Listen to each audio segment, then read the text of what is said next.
कई युवाओं का सपना होता है यूपीएससी सिविल सर्विस परीक्षा पास करना। इस परीक्षा को बहुत कम लोग ही पास कर पाते हैं। वैसे तो इस परीक्षा की दौड़ में लाखों बच्चा भाग लेते हैं, लेकिन कामयाबी सिर्फ मुट्ठी भर लोगों को ही मिल पाती है। उन्हीं में से एक नाम है आईएएस ऑफिसर स्मिता सभरवाल की सफलता की कहानी आज कई युवाओं के लिए प्रेरणा का स्रोत बनी हुई है। स्मिता सभरवाल ने सिर्फ 22 साल की उम्र में ही सिविल सर्विस परीक्षा पास की थी। तो आज की इस वीडियो में हम आपको आईएएस स्मिता सभरवाल की जीवन परिचय बताने वाले हैं, इसीलिए वीडियो को लास्ट तक बने रहे। स्मिता सभरवाल का जन्म दार्जिलिंग में 19 जून 1977 को हुआ। इसके पिताजी का नाम कर्नल प्रणव दास था, जो कि आर्मी में कर्नल थे, और माता का नाम पूर्वी दास था। पिता के आर्मी में पोस्टेड होने की वजह से इनकी शिक्षा अलग अलग शहरों से हुई। फिर बाद में इनके पिता हैदराबाद आकर रहने लग गए थे। स्मिता की स्कूली शिक्षा set and high school Secunderabad से पूरी हुई। इन्होंने ICSE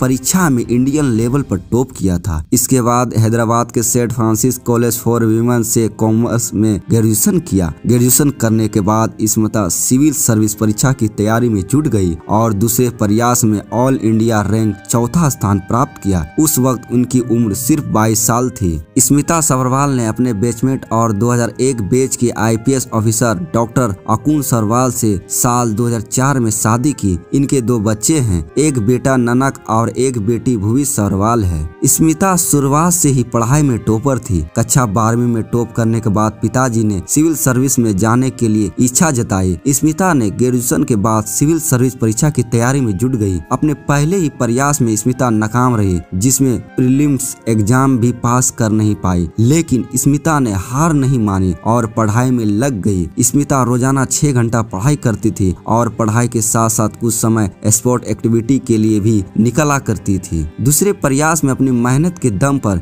यूपीएससी सिविल सर्विस परीक्षा में चौथी रैंक प्राप्त की और सिर्फ 22 साल की उम्र में IAS अधिकारी बन गई और तेलंगाना केडर मिला। IAS बनने के बाद स्मिता की पहली पोस्टिंग चित्तूर के मंदनपाली में उप कलेक्टर के रूप में हुई, जिसने उन्हें भूमि राजस्व प्रबंधन एवं जिला प्रशासन में काम किया। इसके बाद स्मिता कंडप में रूरल डेवलपमेंट क्षेत्र में परियोजना डायरेक्टर के रूप में काम किया। इसके बाद इन्होंने वारंगल नगर निगम में कमिश्नर के रूप में काम किया, जहां रहकर इन्होंने फंड योर सिटी योजना की शुरुआत की, जिसके अंतर्गत traffic junction, first stop, park, foot overbridge के निर्माण करवाया। इसके बाद में इन्होंने विशाखापत्तनम में कमर्शियल टैक्स डिपार्टमेंट में डिप्टी कमिश्नर के रूप में काम किया। स्मिता कुर्नूल की ज्वाइंट कलेक्टर और हैदराबाद की संयुक्त कलेक्टर में भी रह चुकी है। इसके अलावा विशाखापत्तनम जैसे कई जगहों पर रहकर कार्य किया। साल 2011 में इन्हें करीमनगर जिले में जिला कलेक्टर बनाया गया, जहां रहते हुए इन्होंने स्वास्थ्य और शिक्षा के क्षेत्र में काफी कार्य करवाए। स्वास्थ्य क्षेत्र में अमला लाना प्रोजेक्ट की शुरुआत की और यह प्रोजेक्ट सफलतापूर्वक चला, जिसके चलते प्राइम मिनिस्टर एक्सीलेंस अवार्ड से नवाजा गया। करीमनगर जिले में जिला कलेक्टर रहते हुए करीमनगर को सबसे अच्छा शहर का अवार्ड भी मिल चुका। वर्तमान में आईएएस स्मिता सभरवाल तेलंगाना के मुख्यमंत्री की मुख्य सचिव है। स्मिता मुख्यमंत्री कार्यकाल में तैनात होने वाली सबसे कम उम्र की एक IAS ऑफिसर है। स्मिता ने महिलाओं के विकास के लिए काफी अहम कार्य करवाया और ग्रामीण क्षेत्रों के लोगों के लिए कई जागरूकता की अभियान की पहल की। धन्यवाद। जय हिंद, जय भारत।